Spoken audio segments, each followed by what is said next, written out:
Nashville, Tennessee. Most people recognize this as Music City, but what I want you guys to know is there's a whole nother scene going in here. Nashville has its own breweries, its own distilleries, its own vineyards, and some very forwarding cocktail houses. This is what I want to discover.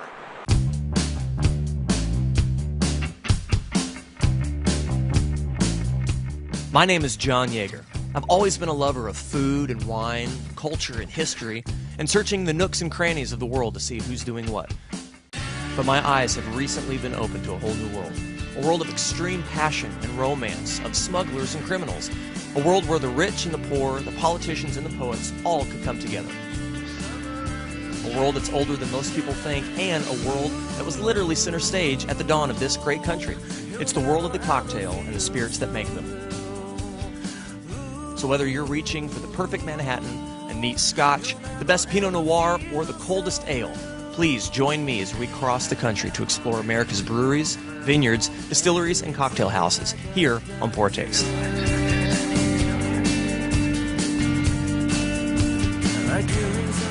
So we're walking down Lower Broadway, and there's so much energy down here. All the bars, all the music venues are getting ready to open. It's 10:30. Musicians are literally lining the streets waiting to play.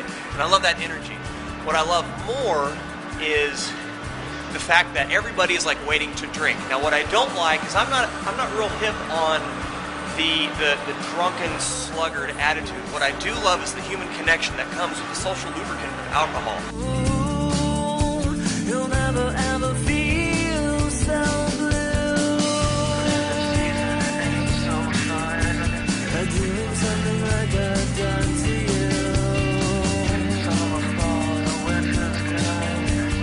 Doing something like I've done to you. We're here at the Country Music Hall of Fame. I've always had this theory that behind every great song is a great drink. I think it just proved my point. Today, we're going to go to the Corsair Distillery, we're going to go to the Holland House Bar and Refuge, and we're going to dig up this whole other scene that Nashville, Tennessee has going on.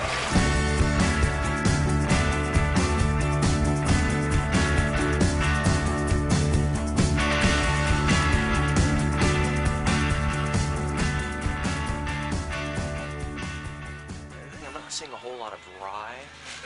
There are a couple different kinds of whiskeys, American Tennessee whiskey, bourbon. I personally love rye. I love the spice that comes with rye. It makes a great Manhattan, a Vieux Carré. A lot of the cocktails that call for whiskey will use rye. Historically even, that's what was available at the time.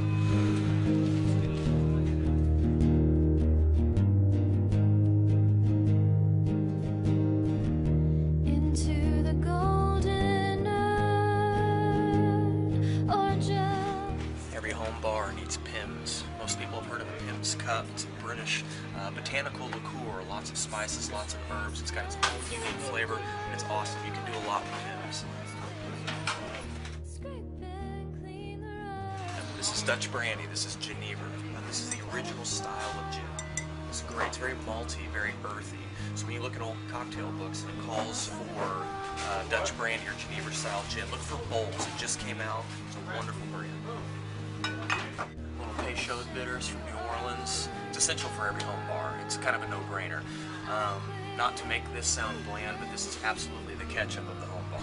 This is, I mean, you can't, if something is bland, this is what you do. Reagan's orange bitter is awesome.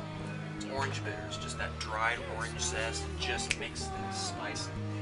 Awesome. Here in Tennessee, our local gin. Now this is a little sweeter, this is a little bit more floral than some gins that you guys might be used to, but this mixes really, really well. Shopping at your local liquor store can be a bit of a challenge to know exactly what to buy for your home bar. But like antique shopping, if you spend some time and you know what you're looking for, you can find some great things. We're here at Nashville's Corsair Distillery. I'm sorry guys, but I'm getting thirsty. We're here at Corsair Distillery here in Nashville, Tennessee. They have two locations, but we're here in Nashville with Andrew Weber, one of the co-founders here. We're just going to talk about some of their products. So tell me about the history of the company. When did you guys get started? We got started January 2008, and when we incorporated in Tennessee, but we discovered that we could not legally set up in Tennessee, so we had to set up in Bowling Green, Kentucky.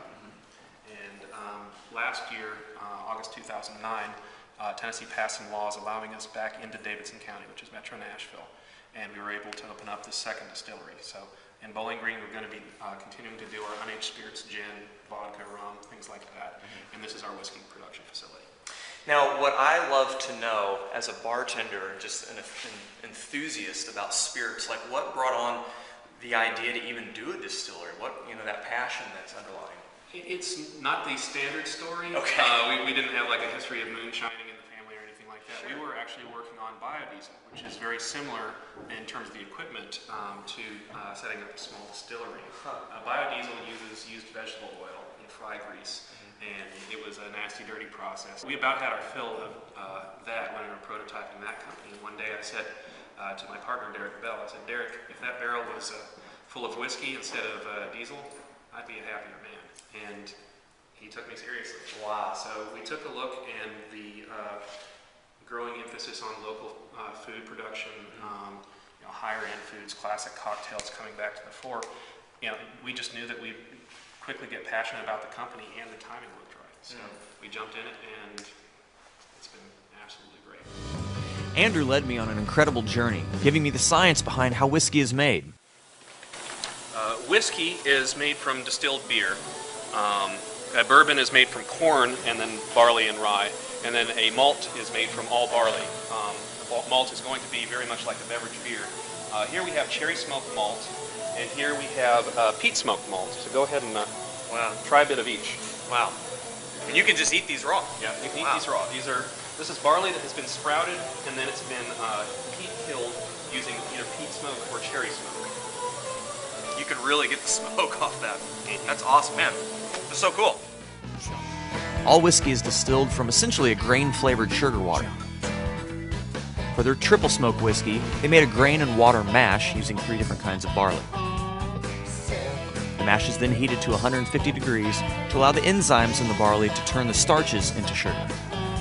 It smells good. It looks like oatmeal, but man, I know it's going to turn out to something better. That's for sure. This is great. After yeast has been added and fermentation occurs, they throw the whole concoction in their 1920s gin still. To produce a stronger flavor whiskey, they shorten the neck on the still. As alcohol vapors evaporate quicker than water vapors, the steam rises and then comes back down the column and is cooled, and out comes clear whiskey, or moonshine for you daredevils. Checking what proof the alcohol is coming over. It's 66 proof, and it'll drop as time goes by. When it gets down to 15, 10 proof, we usually kill it. Where whiskey gets its color and flavor depth is the barreling process. They take this clear distillate, put it in new American oak barrels which have been charred on the inside. This forms carbon which acts as a biological filter. Smaller barrels, like these, give a spirit more surface contact with the wood, making an aging process quicker, more controlled, and is great for experimentation. He's cracking open a barrel. I've seen it on TV. I've never actually done it. How fitting that we're in Tennessee, we're tasting whiskey, and there's banjo music in the background. I love it. I love it so much.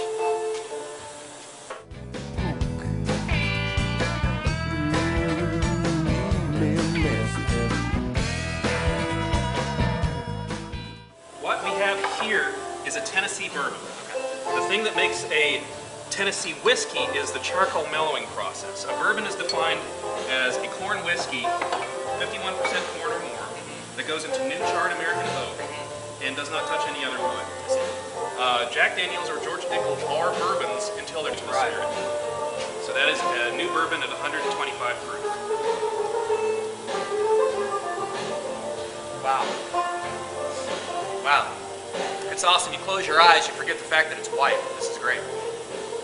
And this is the same spirit after it's been in the barrel 2.5 months. Yeah, instantly tell the difference just on the nose.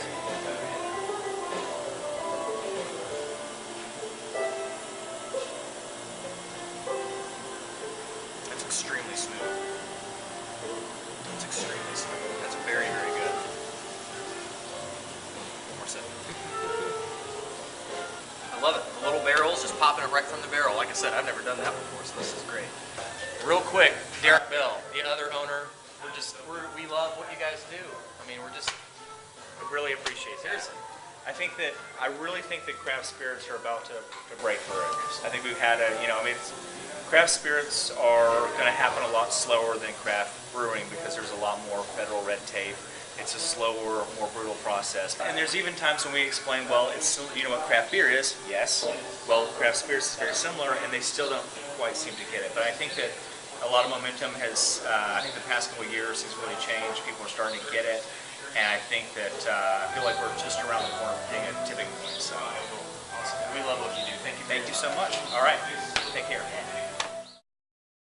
I'm with John Yeager. This is Director of Sales for Corsair, and as a bartender, I love using your product. But how, tell me over the past couple of years since you guys have started, is there a lot of growth? I want there to be a lot of growth. There's been a tremendous amount of growth, actually.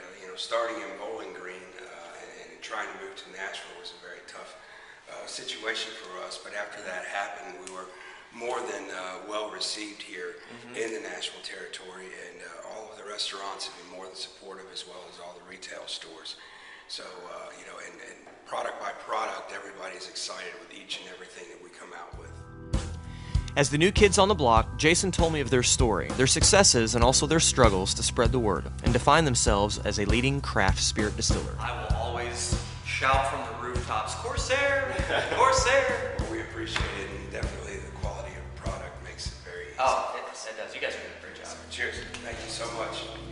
Our Rye Moon is a very interesting spirit. It was a happy accident for us. We made our first test batch of rye whiskey to go into the barrel. And when we did so, we stuck most of it into the barrel. But just for fun, we put some of it in bottles unaged and called it a rye moonshine. Because moonshine is traditionally corn, which has a lot of sweetness but not a lot of grain flavor in a white spirit. And we wanted to present rye, which is a much more spicy, flavorful grain, and say, hey, this is what it tastes like before it goes in the barrel. And we just had a couple of bottles for our gift shop, and it got popular to the point that we can't actually put any rye into the barrel. All of our production is being sold as a white spirit. Wow. Well, this is great. What I love that you guys have done is, kind of like absinthe, there's like a mythology that surrounds moonshine, the history, the illegalness of it. I mean, to me, it's like very rock and roll. It's like, screw it, we're doing it anyway. And I love that. I love the fact that you guys have gone for the jugular, just like, we're doing it, not that it's illegal, but I love it. You come to sing that spirit of just, store rowdiness. I love it. Awesome. And this uses a little smoked grain in it, and it's all rye. So you've got a lot of kind of nuttiness, a little spiciness, a little bit of chocolate. Oh, man.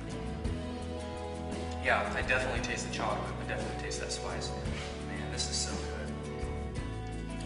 The gin is a vapor basket gin, meaning that when we're distilling it, all the herbs and spices are in a basket above the pot still. So we're running alcohol vapors through those herbs. Usually when you make a gin, you macer it. You sip the herbs in the alcohol for 3 or 4 days. It's like making tea. The longer you let it sit, the more bitter flavors move out from the herbs into the spirit. So the gin picks up more bitter flavors. When you're doing the vapor basket preparation, you're passing alcohol vapor through the herbs, and the alcohol is absorbing and stripping the oil from those herbs in a matter of seconds. So you're only getting the brightest and cleanest flavors. So it's a little bit lighter, it's more floral, it's more open. And we've also taken out a lot of the peppery spices that are traditionally in a London dry gin and stuck in florals like hyssop and chamomile, a little bit of cucumber. So again, it makes it more perfumey, a little bit sweeter, less floral. And that's what we noticed when we were at the liquor store. When I put down that bottle, there's this gin, like he said, it is floral, it's a little sweet, and it's great by itself, neat, maybe on a cube, but it's also great for mixing.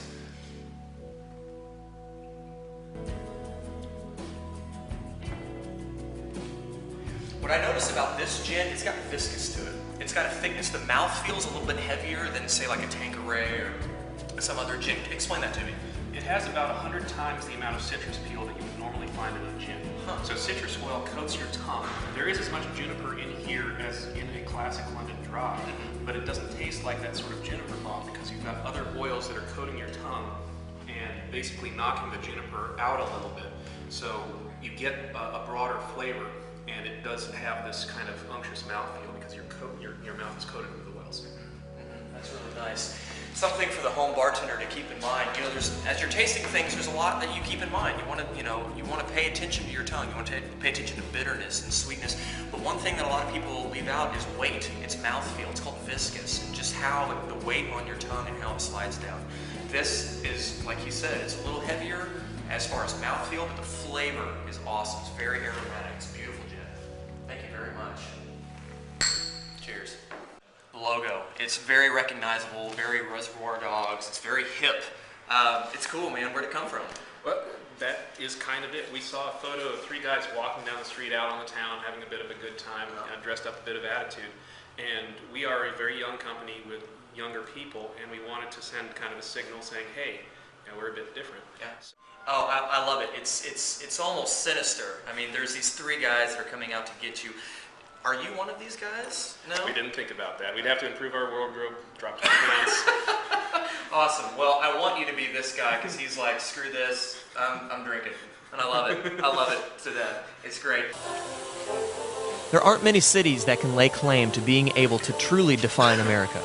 Though it doesn't define every American, the birthplace of country music helps give the United States its fingerprint, helps us understand where we've come from and where we're going. I'm just glad to know that these guys are part of the story.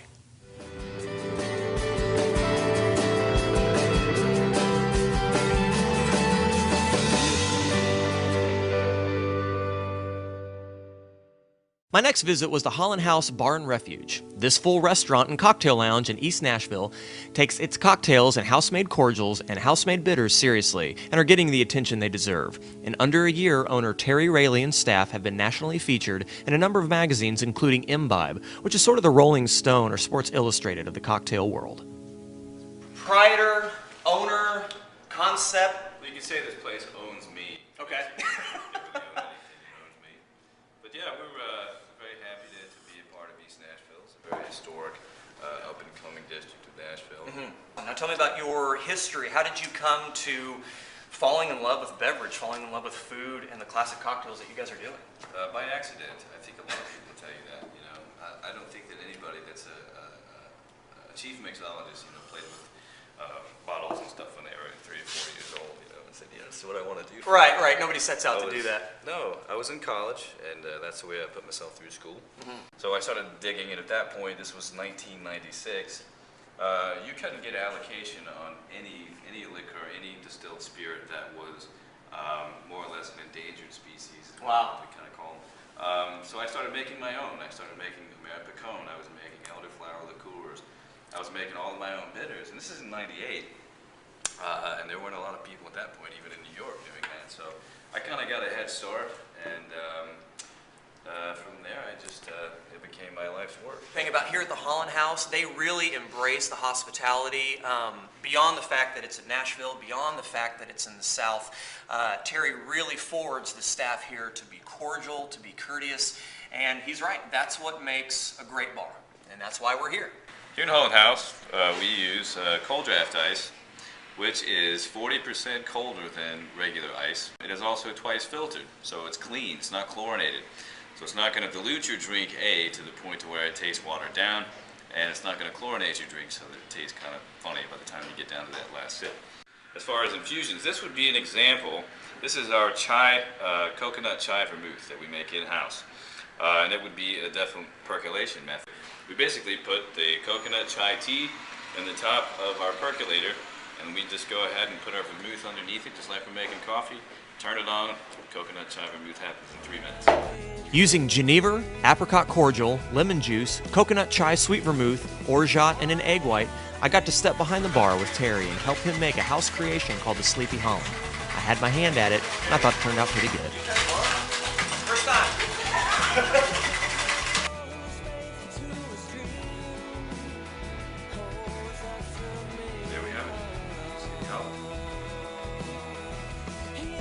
Life has brought me some amazing opportunities lately, and though I never really set out to do so, a part of my day is spent helping other restaurants develop their bar program. From helping them decide which direction their menu should go conceptually, creating unique recipes, all the way down to training. I've been blessed to have the opportunity to share what I've learned and the passion it's created. I was able to step behind the bar at Zumi Japanese Kitchen in the Hillsborough Village area of Nashville, whom I've recently helped to make my production assistant and friend a wonderful, wonderful drink. In my opinion, of course.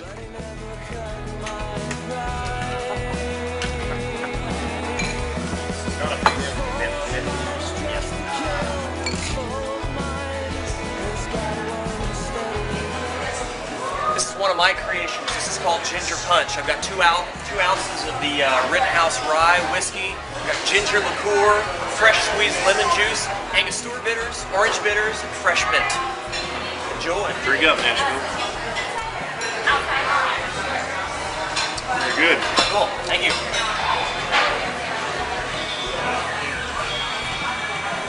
Wow, this is incredible.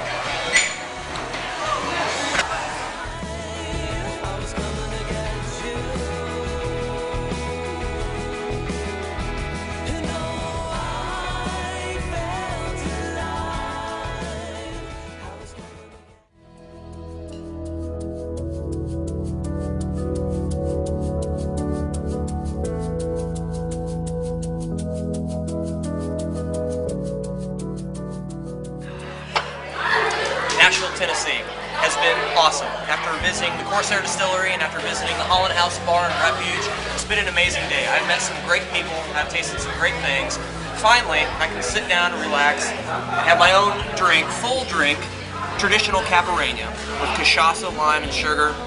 Brazil's national drink hits the spot every time.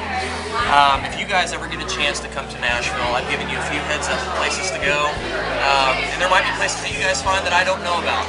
If that happens, you can find me at PourTASTE.wordpress.com. You can also follow me on Twitter and Facebook under PourTASTE. I want you guys to keep in touch with me. Let me know what you guys are drinking. Let me know what you think is exciting, and I'll see you later. Cheers.